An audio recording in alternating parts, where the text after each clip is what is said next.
Well, today marks the 65th anniversary of one of the most notorious days of racial violence in Jacksonville history. Hundreds of white men gathered in what's now known as James Weldon Johnson Park and beat black people with axe handles and bats. Jasmine Rowe joins us now as we look back on Axe Handle Saturday. Yeah, that's right. So on this day, back in 1960, a group of black demonstrators were protesting by sitting at an all-white lunch counters in downtown Jacksonville. This is when a mob of roughly 200 white men gathered in what's known as James Weldon Johnson Park and assaulted the protesters with axe handles and baseball bats. So according to the University of Florida, the incident insinuated some riots and resulted in over 62 arrests and 70 injuries.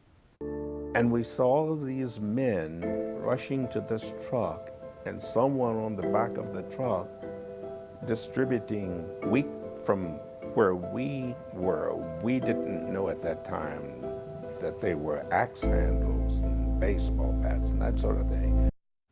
Well, ahead of the 63rd anniversary back in 2023, we got a chance to speak to Alton Yates, who was the vice president of the NAACP's Youth Council at the time, as well as former Jacksonville Sheriff Nathaniel Glover, who was just a teenager in 1960. They reflected on their life-altering experiences from that very day, sharing what they saw and the warnings they heard beforehand.